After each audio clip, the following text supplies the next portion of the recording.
तुंड महाकाय सूर्यकोटि समप्रभ निर्विघ्नं कुरु मे देव सर्वकार्येषु सर्वदा।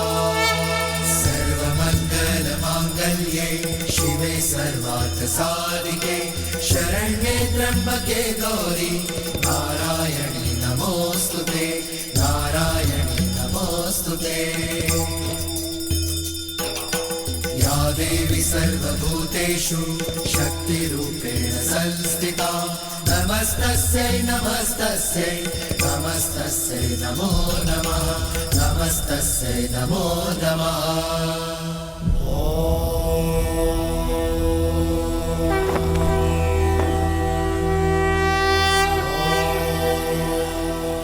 राम राम राम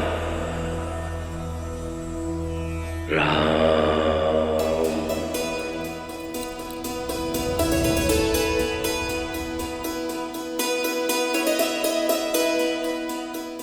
महादेव हैं आप। मनुष्य देव सभी आपको पूजते हैं, फिर भी हर दिन आप एक मनुष्य का नाम जपते हैं, क्यों? जगत जननी हैं आप, फिर भी इस प्रश्न का उत्तर मुझी से पूछती हैं आप, क्यों? कहीं ऐसा तो नहीं देवी कि आप श्री राम कथा मेरे मुख से सुनते सुनते थकती नहीं? जब आप सुनाते सुनाते नहीं थकते तो मैं सुनते सुनते कैसे थक सकती हूँ? सत्य तो ये है कि श्री राम के नाम में उनकी बात कहने सुनने में मन बड़ा रमता है। रमेगा क्यों नहीं? मनुष्य जीवन की सीमाओं में बंध कर भी मर्यादा की नई सीमाएं रचने वाले हैं विष्णु के अवतार श्री राम।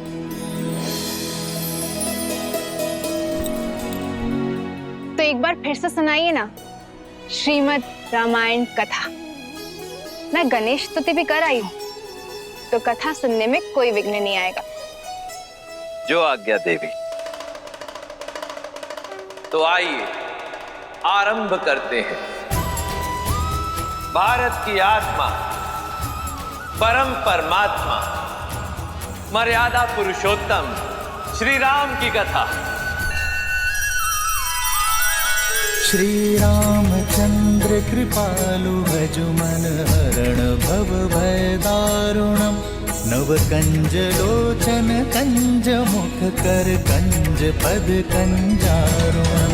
सिया राम सिया राम सिया राम सिया राम। आदर्श और मर्यादा की है ये कथा महापावनम।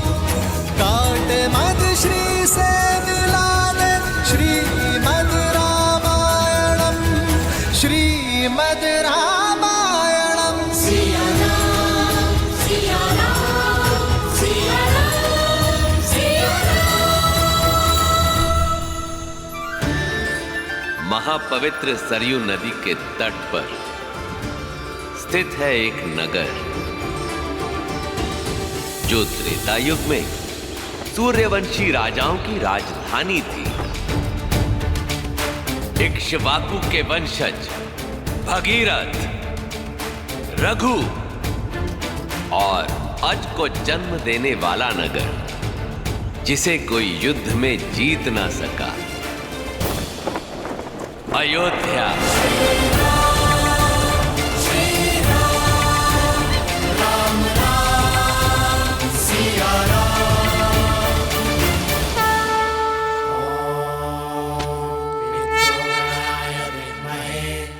जहां उस काल में राज किया करते थे संसार के हर सुख के स्वामी, पर पुत्र सुख से वंचित महाराज नेमी, जिन्हें भविष्य दशरथ के नाम से जानने वाला था।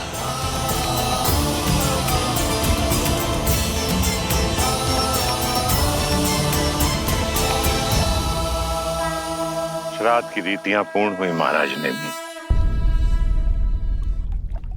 जी आचार्य।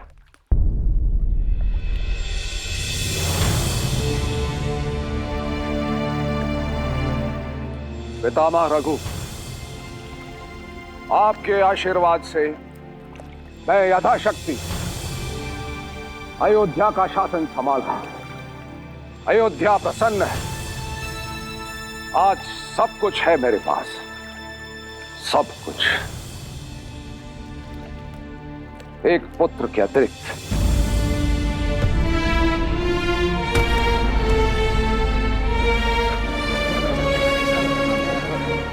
एक पुत्र जो मेरे उपरांत अयोध्या को प्रज्वलित कर सके। एक पुत्र जो सूर्यवंश के तेज को आगे ले जा सके। ऐसे एक पुत्र का आशीष दीजिए पितामह।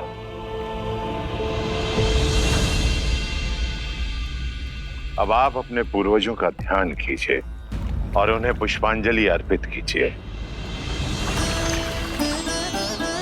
रानी कौशल्या, सुमित्रा, कैकेयी,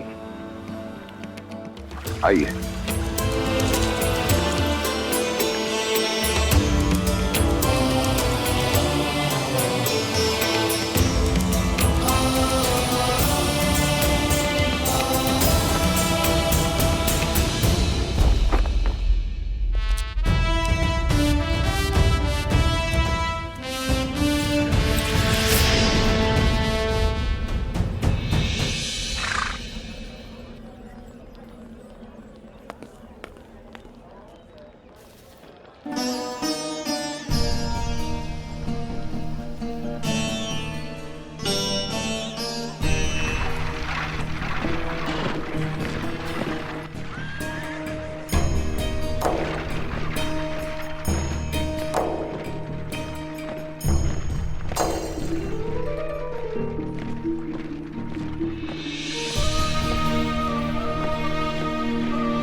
प्रजा के सामने अपनी दुर्बलता दिखाने से प्रजा का बल घटता है।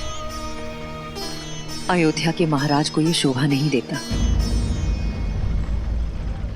मत भूलो कैकेयी कि अयोध्या के महाराज एक मनुष्य भी हैं। क्या तुम्हें मेरी पीड़ा का आभास नहीं?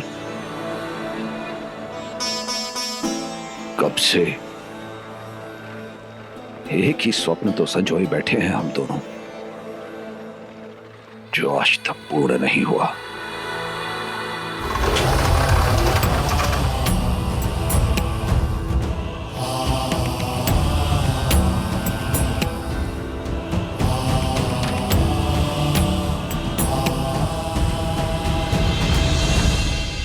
महाराज कहते हैं भोर में देखे स्वप्न अवश्य पूर्ण होते हैं।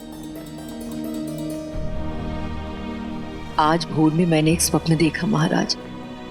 उस स्वप्न में नन्हे नन्हे पैर हमारे आंगन में चल रहे थे। हमारे उपवन में, हमारे कक्षों में किलकारियां गूंज रही थी महाराज, आपकी संतान की। संतान? क्या उनमें कोई पुत्र भी था कैकेयी? चारों महाराज। मैंने स्वप्न में आपके 4 पुत्र देखे हैं, रघुवंश के 4 वंशज। सच कैकेयी?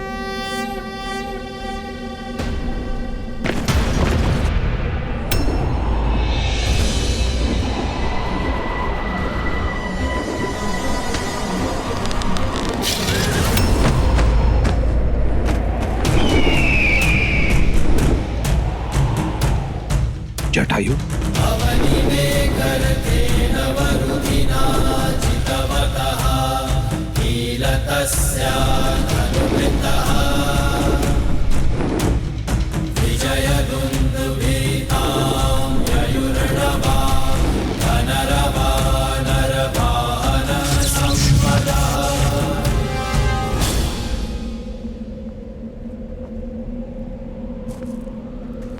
मित्र जटायु,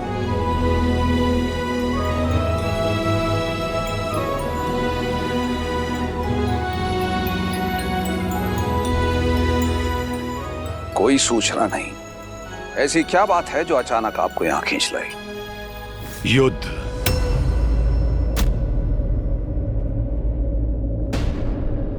इसमें मुझे मेरे मित्र नेमी की सहायता चाहिए। गरुड़वंशी महावीर जटायु को मेरी सहायता की आवश्यकता है।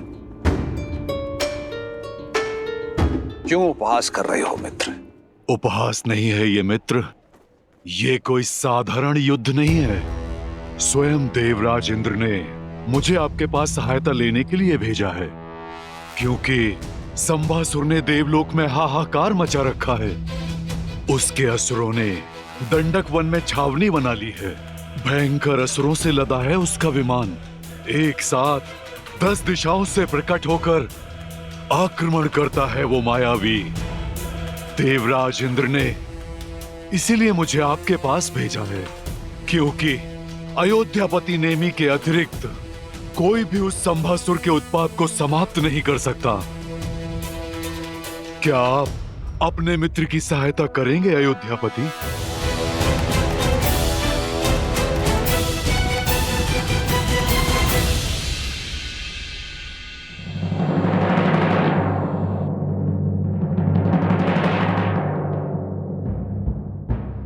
अयोध्या की राजसभा में उपस्थित सभी को इस बात की सूचना मिल चुकी है कि अयोध्या के मित्र देवराज इंद्र ने हमसे सहायता मांगी है और अयोध्या इस सहायता का उत्तर देगी।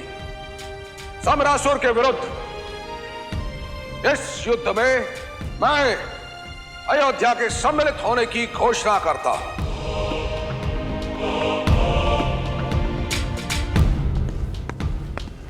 क्षमा करें महाराज।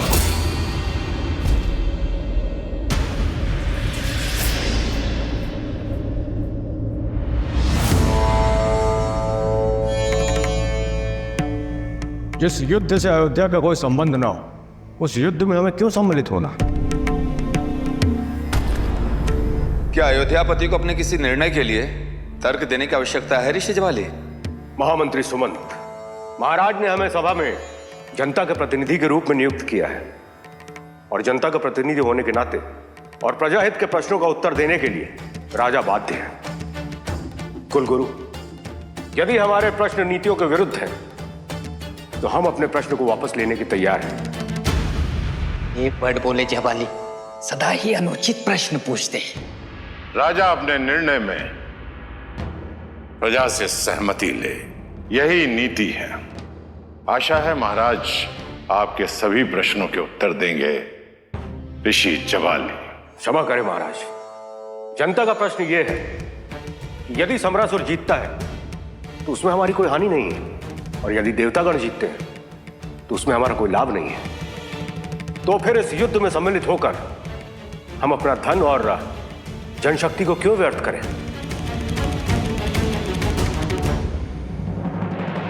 ऋषि जवाली, अयोध्या के इस युद्ध में सम्मिलित होने के 3 कारण हैं। पहला कारण मित्रता। हमारे मित्र ने हमसे सहायता मांगी है। रघुवंशी सदैव मित्रता का मान करते हैं। दूसरा कारण, दूर फैली अग्नि को यदि बुझाया ना जाए तो उसे निकट आने में अधिक समय नहीं लगता। दंडक वन अयोध्या से अधिक दूरी पर नहीं है। और तीसरा कारण, राजा का धर्म, जो है प्रजा की हर संकट से रक्षा करना, वो संकट जो सामने हो या वो संकट जो आने वाला हो। इसीलिए अयोध्या और प्रजा के हित में समरासुर के विरुद्ध इस युद्ध का नेतृत्व मैं स्वयं करूंगा। ऋषि जवाली, आशा करता हूं आपको आपके प्रश्नों के उत्तर मिल गए होंगे। क्षमा करें महाराज।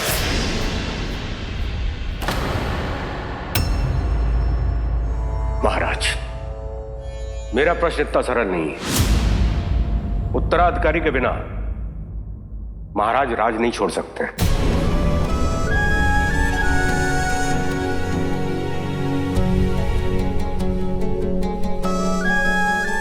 ऐसा नहीं है कि हमें आपकी वीरता और कौशल पर कोई संदेह है, किंतु नियति को कोई नहीं जानता महाराज। यदि आपके साथ युद्ध में कुछ अनहोनी हो गई तो अयोध्या का क्या होगा, रघुकुल का क्या होगा महाराज? ऋषि जबाली, अयोध्या के सिंहासन पर बैठने की प्रथम योग्यता है धर्म की रक्षा, ना कि वंश की रक्षा। आपकी चिंता है मेरे कुल के भविष्य की सुरक्षा, किंतु मेरी चिंता है मेरे कुल के पूर्वजों के मान, मर्यादा और प्रतिष्ठा की रक्षा। मैं उन महाराज हरिश्चंद्र का वंशज हूं जिन्होंने सत्य की रक्षा के लिए अपने परिवार का त्याग किया। उन भागीरथ का वंशज हूं जिन्होंने धर्म की रक्षा के लिए मां गंगा को पृथ्वी पर उतारा। धर्मवीर रघु का रक्त मेरी धमनियों में बह रहा है। मेरा वंश रहे ना रहे, किंतु रघुकुल की रीति नेमी कभी नहीं तोड़ेगा।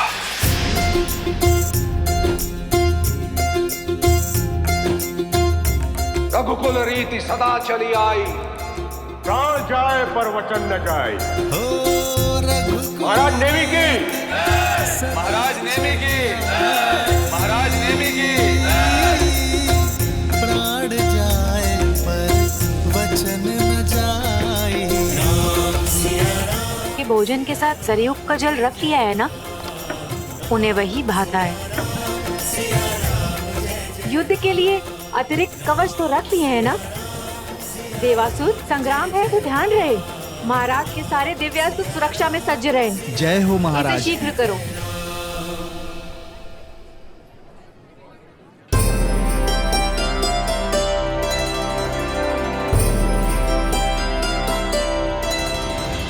समझता हूं, किंतु तुम्हारा पति एक राजा है और राजा की पत्नी होना सरल नहीं है। तुम तो अपना धर्म अच्छे से समझती हो, मेरी हर आवश्यकता का पूरा ध्यान रखती हो। तो साम्राज्य चलाने के लिए मेरे पास पूरा मंत्रिमंडल है, किंतु इस राजमहल को और मुझे तुम्ही ने तो संभाल रखा है। चलिए, आप प्रसन्न तो हुई, अब हमें विदा कीजिए। विजयी होके लौटिएगा। मैं आपके स्वागत में सज्ज रहूंगी और यहाँ सबका ध्यान रखूंगी। सुमित्रा, तुम कितनी निस्वार्थ हो, मानो तुम्हारा जन्म ही सबकी सेवा के लिए हुआ है। कितनी चिंता करती हो सबकी। सबसे अधिक चिंतित तो कौशल्या दीदी हैं। जब से आपके युद्ध में जाने की घोषणा हुई है, बस उपवास करके मंदिर में बैठी प्रार्थना कर रही हैं।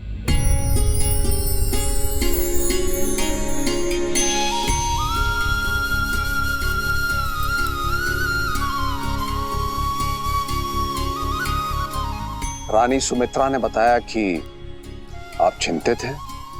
चिंतित थी, इसलिए यहाँ आई थी। अब प्रार्थना के बाद मन शांत है। धर्म युद्ध में नारायण आपका साथ दे।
कैकई, मैं युद्ध के लिए प्रस्थान कर रहा हूं। विजयी होकर लौटिएगा अयोध्यापति।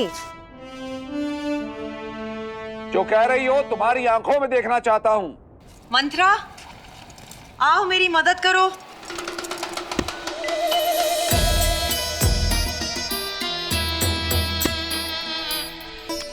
कस के बांधना। विचित्र हट है ये कैकई।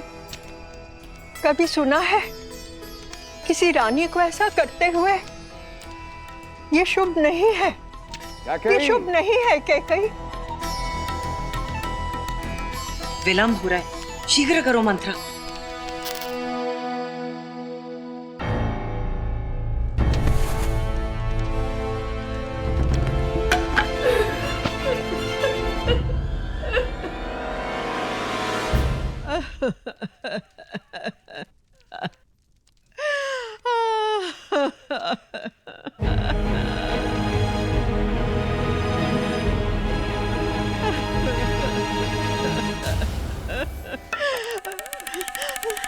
क्यों चिंता करती हो?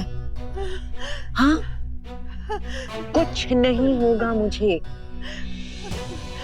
अश्वपति की बेटी हूं मैं, योद्धाओं के बीच में पली बड़ी हूं। कहाँ गई मेरी वो मंत्रा जो कहा करती थी कि पूरे भारतवर्ष में मुझ जैसी वीरांगना नहीं? क्या हुआ मेरी उस मंत्रा को? ये शुभ नहीं है कैकई, ये अनर्थ है। मैंने कहा ना तुमसे, कुछ नहीं होगा मुझे। मेरी प्यारी माँ। हाँ, मेरी बच्ची।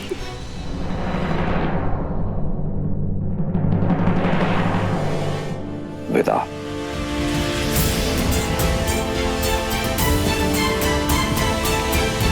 लौट के आना कैकई, लौट के आना। आऊंगी अपने राजा को साथ लेकर।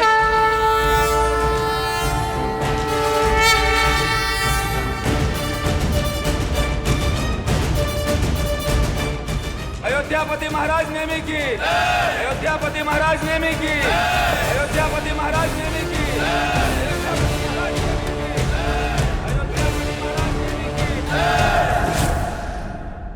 अयोध्या के वीरों, प्रस्थान। ठहरिए।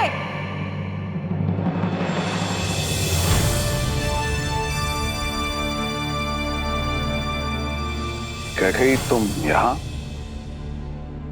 तो और कहाँ होना चाहिए? आप ही ने कहा था ना, जो कुछ मैंने कहा आप मेरी आंखों में देखना चाहते हैं। देख लीजिए। तुम जानती हो ना कि आप मुझसे रुष्ट थे, जानती हूँ, पर क्या करूं, मंत्रा को समझाने में इतना समय लग गया। बेचारी बहुत भयभीत हो रही थी। होना भी चाहिए।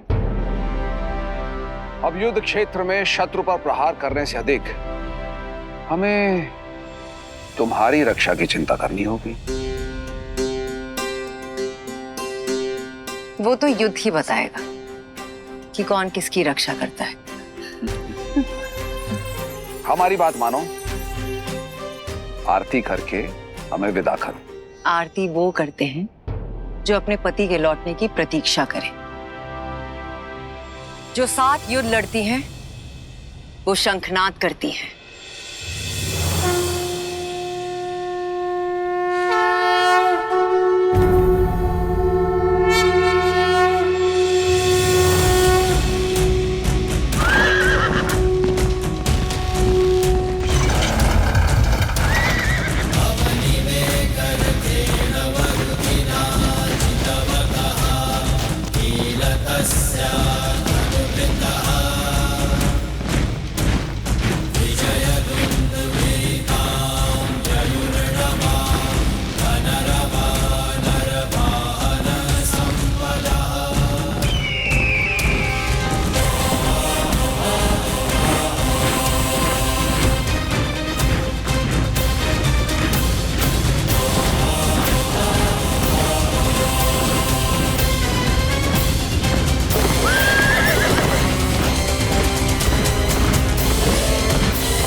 गुरुदेव, महारानी। प्रणाम महारानी। प्रणाम महारानी। आचार्य वशिष्ठ।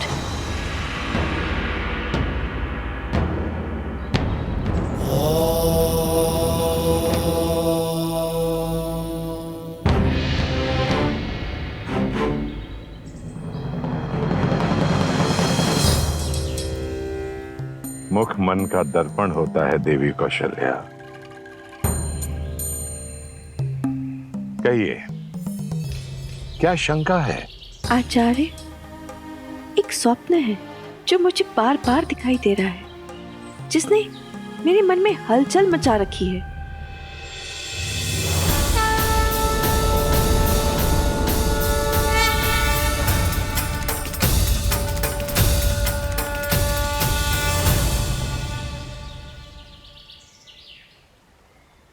नारायण का स्वप्न।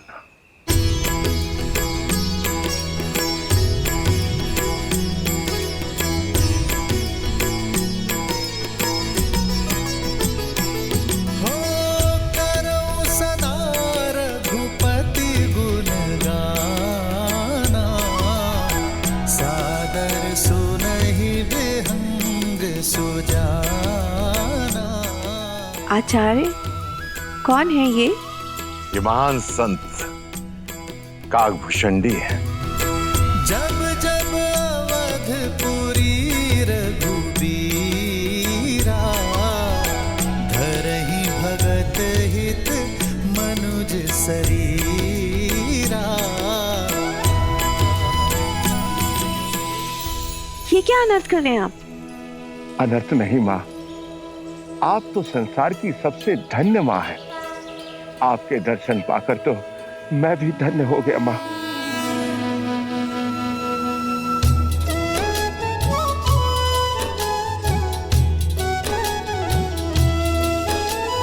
ताते यह तन मोहि प्रिय, भयो राम पद ने।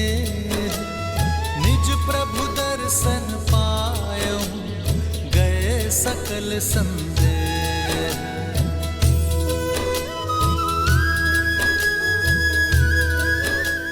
आचार्य, मैं यहाँ अपनी उलझन लेकर आई थी और आप मुस्कुरा रहे हैं, और श्री काकभूषणी जी का व्यवहार और शब्द, मैं और उलझ गई हूँ। ये उलझन नहीं, शुभ संकेत है देवी। अपने मन को शांत रखिए, नारायण पर ध्यान लगाइए और सब कुछ समय पर छोड़ दें। अयोध्या का, आपका और सारे संसार का शुभ समय आने वाला है।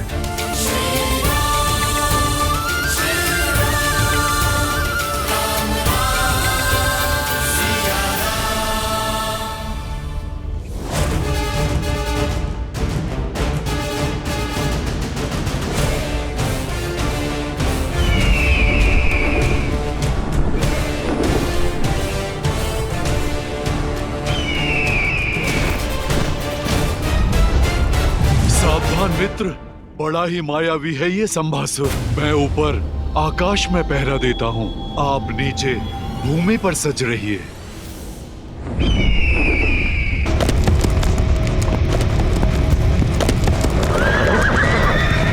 सावधान! अयोध्या के वीरों, अपने स्थान पर अड़िग रहो।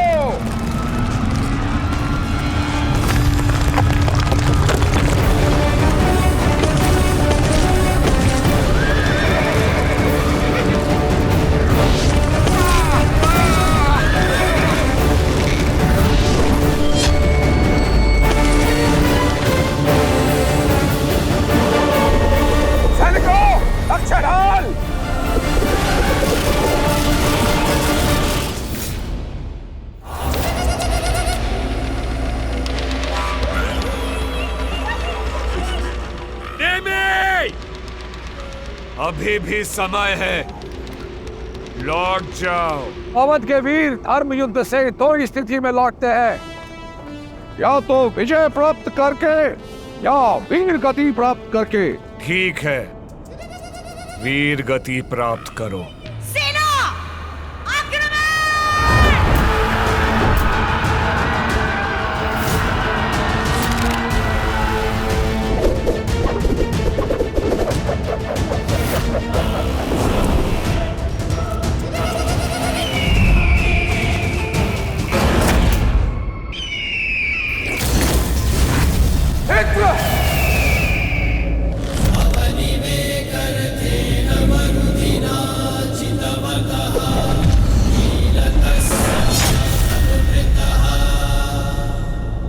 क्षमा मांगो, देवों पर फिर से आक्रमण न करने का वचन दो और अपने प्राण बचा लो।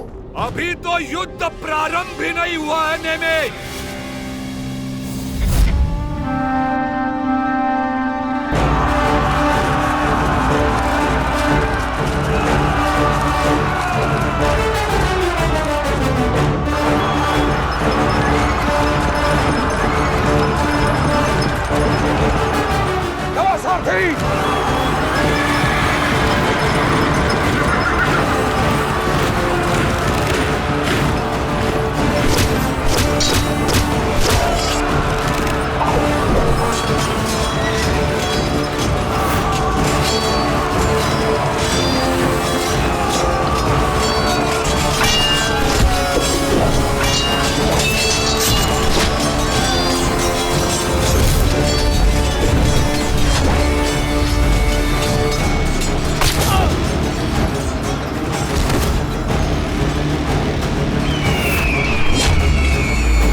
अवसर है।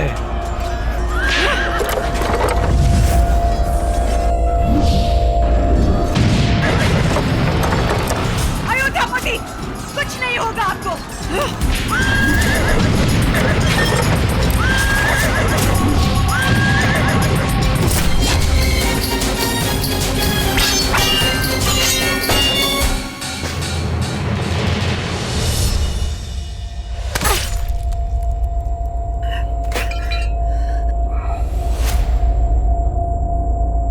महाराज, महाराज,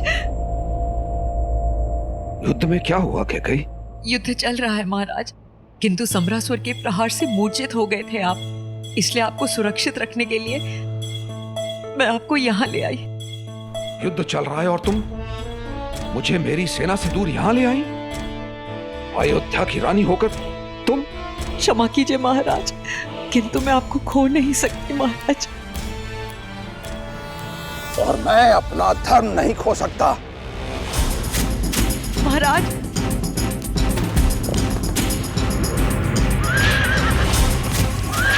महाराज मैं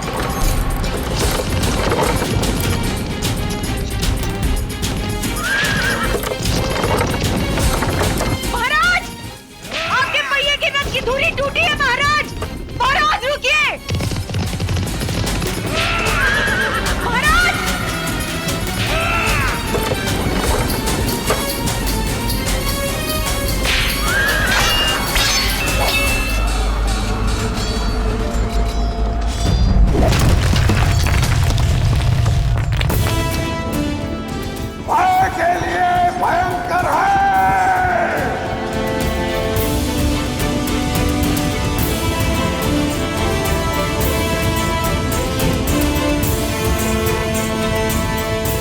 हम अवध के रुद्र हैं।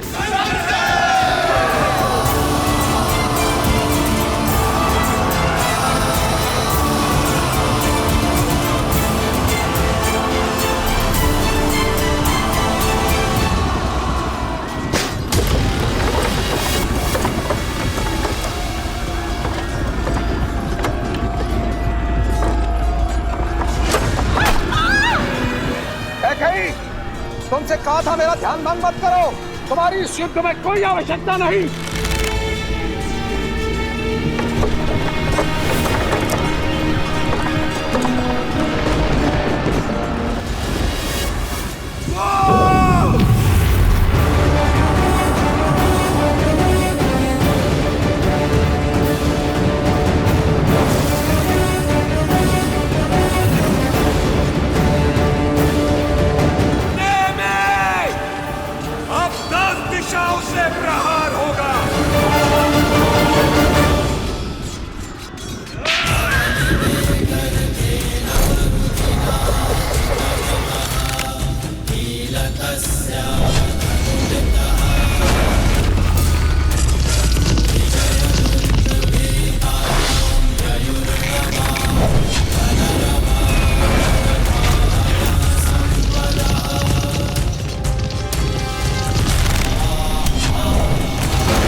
अयोध्यापति महाराज नेमी की, अयोध्यापति महाराज नेमी की, अयोध्यापति महाराज नेमी की, अयोध्यापति महाराज नेमी की, अयोध्यापति महाराज नेमी की, अयोध्यापति महाराज नेमी की, अयोध्यापति महाराज नेमी की,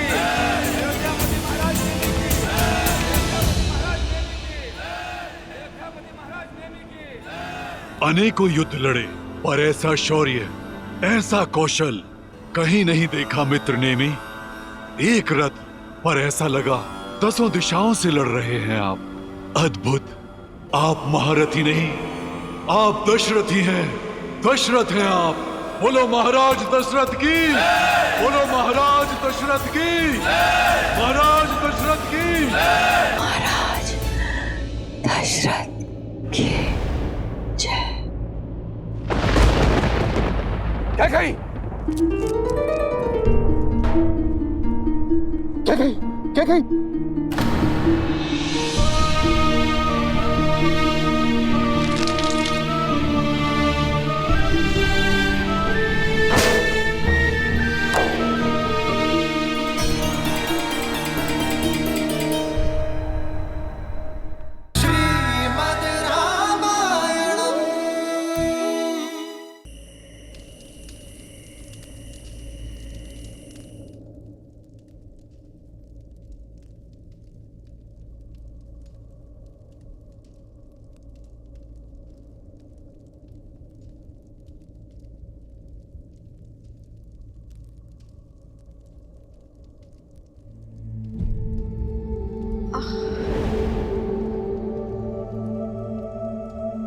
गई?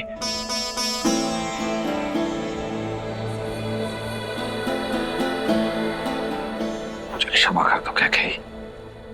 मुझसे बहुत बड़ी भूल हो गई।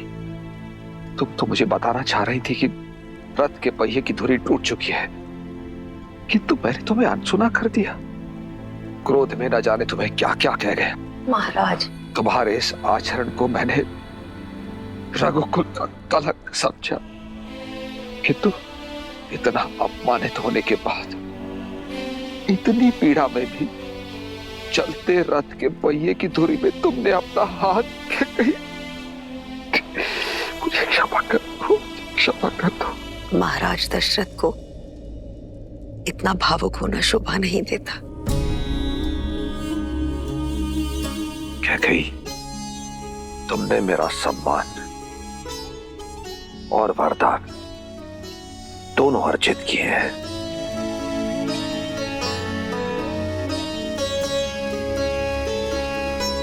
मांगो कैकेयी, जो मन चाहे वो वरदान मांग लो। कैसा वर आर्य? मैंने जो कुछ भी किया अपने पति के प्राणों की रक्षा के लिए किया। तुमने केवल अपने पति के प्राणों की ही रक्षा नहीं की, अपितु अयोध्या के महाराज के प्राणों की भी रक्षा की है। आज रघुकुल की पताका लहरा रही है तो तुम्हारे कारण। नेमी आज दशरथ बना है तो तुम्हारे कारण। इसीलिए कैकेयी, एक नहीं 2 वर देता हूं तुम्हें, मांगो। और महाराज आप? कैकेयी, मत बोलो कैकेयी। मैं अयोध्या का राजा भी हूं और एक राजा को ना करके उसका अपमान करोगी। मांगो। जो आज्ञा महाराज। किंतु सच में इस वक्त कुछ समझ में नहीं आ रहा। जब कुछ समझ में आएगा तब आपसे मांग लूंगी। महाराज अपनी प्यारी सी कोमल पत्नी पर इतनी कृपा तो कर ही सकते हैं ना। अच्छी बात है। तुम्हारे ये 2 वरदान महाराज दशरथ पर ऋण रहे। जब चाहो मांग लेना। आपको सच में लगता है महाराज उसकी आवश्यकता होगी? महाराज, संसार का हर सुख दिया है आपने मुझे।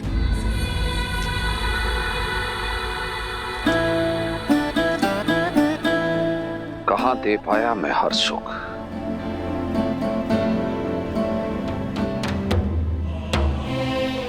तुम्हें पुत्र का सुख नहीं दे पाया और अयोध्या को उत्तराधिकारी का सुख नहीं दे पाया।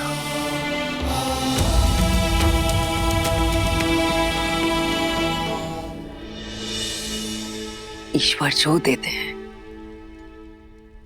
सही समय पर देते हैं आर्य। देखिएगा आर्य, एक दिन सूर्यवंश में एक पुत्र जन्मेगा।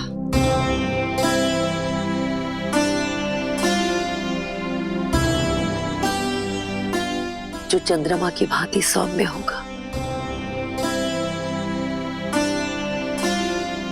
जिस पर एक बार दृष्टि डाल दे उसे सदैव के लिए आनंद से भर देगा। श्री रामचंद्र कृपालु भजु मन हरण भव भय दारुणम्। श्री रामचंद्र कृपालु भजु मन हरण भव भय दारुणम्।